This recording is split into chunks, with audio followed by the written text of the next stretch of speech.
सरकार की तानाशाही एवं राजहट की भेंट चढ़ा शहर की जनता का स्वास्थ्य और गुरुग्राम नगर निगम के 3,480 सफाई कर्मचारियों का रोजगार। नगरपालिका कर्मचारी संघ हरियाणा सरकार की हठधर्मिता, वायदा खिलाफी, छटनी एवं शोषण के खिलाफ लामबंद हुए प्रदेश के कर्मचारी 14 व 15 दिसंबर को 2 दिवसीय राज्य स्तरीय टूल डाउन पेन हड़ताल पर छटनी ग्रस्त कर्मचारियों को ड्यूटी पर वापस लेने 29 अक्टूबर 2022 में 5 अप्रैल 2023 के समझौता को लागू करवाने, नो वर्क नो पे के काले कानून के खिलाफ तथा 24 सूत्रीय मांग पत्र का समाधान करने के लिए करेंगे टूल डाउन पेन डाउन हड़ताल।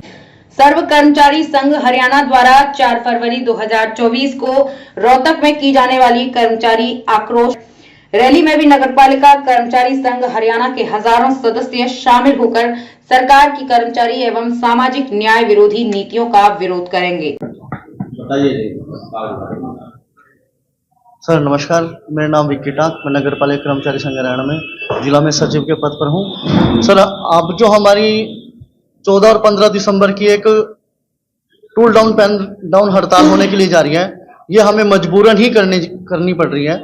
हमारी सरकार से 2 बार बातचीत हो चुकी है, 2022 में भी 29 अक्टूबर को और 5 अप्रैल को 2023 के अंदर भी। उसमें सरकार ने हमारे सभी समझौतों पर बातचीत की थी, लेकिन उन्होंने हमारे लेटर भी जारी कर दिए थे। लेकिन उन लेटर को लेकर के हमारे जो उच्च अधिकारी हैं, यहाँ पे जो हरियाणा सरकार के अंदर नुमाइंदे बैठे हैं, वो बोलते हैं कि हमारे पास लेटर तो आ चुका है, लेकिन ऊपर से कोई परमिशन आनी है कुछ अलग तरीके सर की, या तो कुछ वो अनपढ़ अधिकारी हैं, उनको समझ में नहीं आ रहा उस लेटर के मामले में कि उन्होंने करना क्या है कर्मचारियों को लेकर के।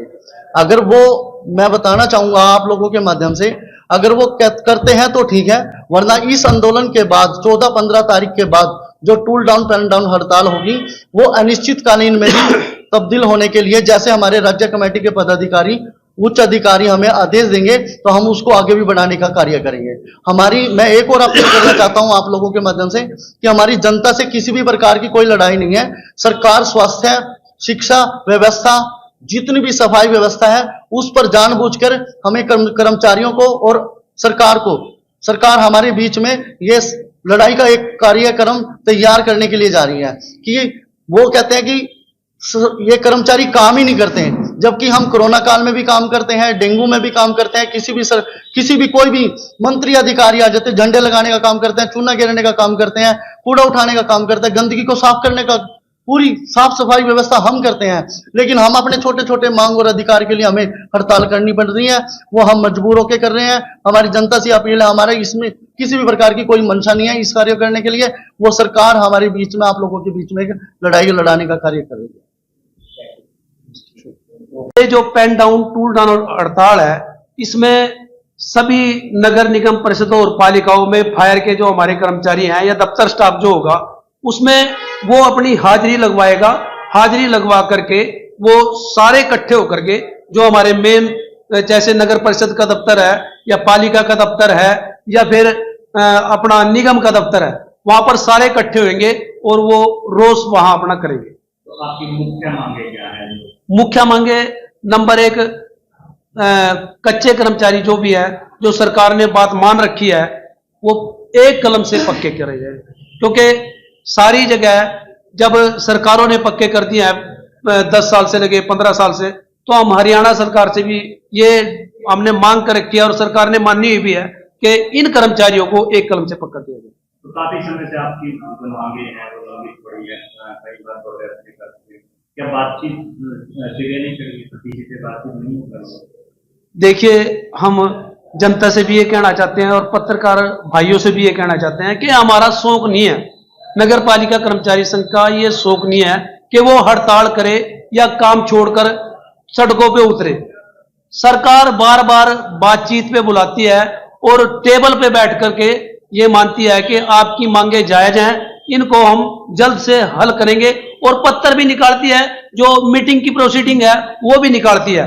निकाल करके सरकार जब हड़ताल होती है उस टाइम तो थोड़ा दिखाती है अभी हम करेंगे, पर जैसे ही हड़ताल समाप्त होती है फिर वो ठंडे बस्ते में डाल देती है। 14 और 15 तारीख की जो आपकी हड़ताल है वो फुल टाइम है या? 14 और 15 की जो टूल डाउन पेन डाउन है वो फुल टाइम ही होगी। सफाई कर्मचारी उस दिन सफाई नहीं करेंगे। सफाई कर्मचारी उस दिन झाड़ू नहीं मारेंगे। फायर के कर्मचारी जो हैं वो हमारे साथी छुट्टी है ये ऐसे कर नहीं सकते, क्योंकि इनकी इमरजेंसी ये जो ड्यूटी है ये पेन डाउन अगर करेंगे तो वो पूरी हड़ताल कर सकते हैं। तो ये साथी जिनकी ड्यूटी है वो ड्यूटी पे रहेंगे, और साथी जो ड्यूटी पे नहीं होंगे वो सारे के सारे समर्थन करेंगे। प्रेस वार्ता बुलाई क्या कारण है?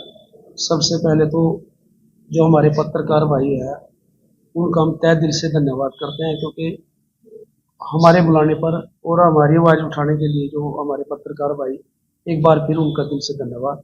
आज की ये जो हम प्रेस वार्ता कर रहे हैं ये पूरे हरियाणा के अंदर हम हरियाणा सरकार को बताने के लिए कि नगर पालिका कर्मचारी संघ हरियाणा अब दोबारा से फिर आंदोलन के लिए सड़कों पे आ रही है।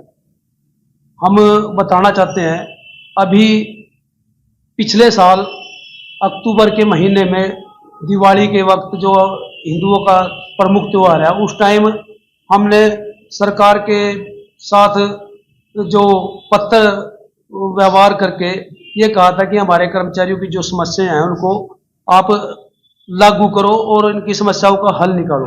पर जब सरकार ने कोई बात हमारी नहीं मानी तो 11 दिन हड़ताल नगर पालिका कर्मचारी संघ हरियाणा ने उस टाइम की थी, और सरकार ने 3 दौर की वार्ता उस टाइम नगर पालिका कर्मचारी संघ के साथ की। और अब जब तीसरे दौर की 29 अक्टूबर को वार्ता हुई उसमें सफाई कर्मचारियों की भी पक्का करने की बात मानी गई थी। जो हमारे फायर के कर्मचारी है उनको भी महकमे के रोल पे जो कर्मचारी हैं उनको पोस्टों के अंगेज लेने की बात मानी थी, और जो कच्चे कर्मचारी है वो जितने भी कैटेगरी के हैं उनको ये कहा था कि हम इनको थोड़े थोड़े करके हम इनको पक्का करेंगे। और सरकार ने एक लेटर निकाला, फिर उस लेटर में 1168 कर्मचारियों की पक्का करने की बात कही गई, जिसमें नगर पालिका कर्मचारी संघ ने उसको नकारा और ये कहा कि हमारे इतने कर्मचारी हैं 1168 में भला नहीं होगा हमारे कर्मचारियों का। तो सरकार ने फिर फरवरी में एक लेटर और निकाला। उस लेटर में 4298 सफाई कर्मचारी और 68 सीवरमैनों का वो लेटर निकाला था, और उस लेटर में ये लिखा गया था साफ तौर पर कि सभी जिलों में डीसी उसका चेयरमैन होगा, जो एक कमेटी बनाई गई थी, और उसमें निगमों का कमिश्नर और परिषदों व पालिकाओं का डीएमसी या कार्यकारी अधिकारी सचिव व जो चीफ सैनिटरी इंस्पेक्टर है, अन्य 1-2 और उसमें लोग लिए गए थे। पर 1 साल का टाइम बीतने के बाद भी सरकार ने वो पक्का करने की जो कमेटी बनाई थी, आज तक भी किसी शहर में एक भी कर्मचारी पक्का नहीं हुआ।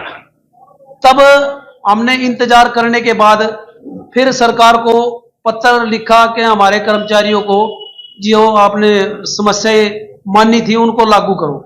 इसमें ये थी एक मुख्य कि जो हमारे हटाए गए कर्मचारी हैं उनको ड्यूटी पर वापस लिया जाए। पर सरकार ने क्या किया है कि अब गुड़गांव के अंदर सितंबर में 3480 कर्मचारी निकाल दिए, और रोहतक के अंदर 500 कर्मचारी निकाल दिए, फायर के 300 कर्मचारी निकाल दिए, परिषदों और पालिकाओं में कहीं 100 कहीं 200 आस्ता आस्ता करके 5000 कर्मचारी निकाल दिए, जिसका नगर पालिका कर्मचारी संघ ने विरोध किया। और गुड़गांव के अंदर 2 महीने से ऊपर अब हड़ताल को चलते हुए हो गया, पर सरकार ने एक भी बार उन कर्मचारियों को बातचीत के लिए नहीं बुलाया, ना ही संघ को बुलाया।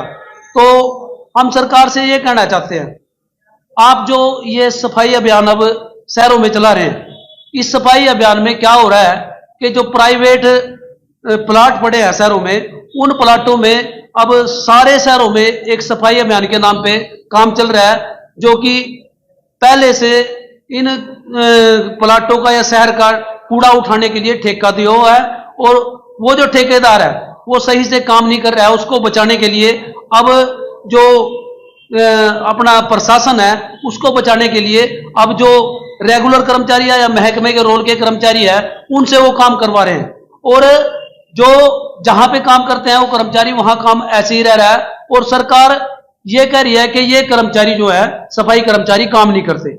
और सरकार ने इसमें ऐसे ही देखते हुए एक लेटर जब बातचीत हमारी होती है 29 अक्टूबर को, उसमें मानना था कि 1000 रुपया सफाई कर्मचारियों को मिलेगा स्वच्छता के नाम पर और 1000 रुपया मिलेगा फायर के कर्मचारियों को जोखिम भत्ते के नाम पर सरकार ने अब एक लेटर निकाला। उस लेटर में लिखा कि जो पहले नंबर पे शहर होगा उसको 12,000 रुपए हम साल के देंगे। इसमें वो जो लेटर है तोड़ मरोड़ के सरकार ने जारी किया। ये बात होती है सरकार के साथ कि 1000 रुपया तनख्वाह में लगाया जाएगा और वो पर मंथ मिलेगा। और सरकार अब क्या कह रही है, उसके 4 स्लैब बना दिए हैं कि 4 बार में हम ये 1000 रुपया देंगे। ये 3-3 महीने के बाद वो काम देखेंगे। भाई 3 महीने में अगर कहीं किसी शहर का काम ठीक नहीं पाया गया वो फिर कटेगा। और दूसरे नंबर की जो कमेटी होगी उसको 9,000 रुपये मिलेगा और जो तीसरे नंबर की होगी उसको एक भी पैसा नहीं मिलेगा। अब हम जनता से ये बताना चाहते हैं, ये जो प्राइवेट कूड़ा उठा रहे हैं, जहां पर कर्मचारियों की ड्यूटी है वो वहां वैसे के वैसे रह रहा है, ऐसे कैसे नंबर पर 1 पे आ जाएगा शहर? तो हम इसका विरोध करते हैं। और अब वो जो 3480 कर्मचारी है उनको ड्यूटी पर लिया जाए। और अभी हमने आप लोगों ने देखा है सरकार को जगाने के लिए एक बहुत बड़ी रैली रोहतक के अंदर करी थी। उस रैली में बहुत सारे कर्मचारी अपने वहां पर पहुंचे और वो रैली ऐसी थी कि आज तक कोई भी जो राजनीतिक पार्टी है इतनी बड़ी रैली नहीं कर सकी। उसने सारे रिकॉर्ड ध्वस्त करे थे। और रैली में हमने आगे जो ये प्रोग्राम चल रहे हैं हमारे वो भी वहीं हमने घोषित करे थे स्टेज के ऊपर से। तो सरकार ने आज तक भी हमारे पास कोई चिट्ठी पत्र नहीं लिखा कि आप आइए और अपनी जो समस्याएं हैं उसके लिए बातचीत करिए। तो इसका विरोध नगर पालिका कर्मचारी संघ में है। और अब उसके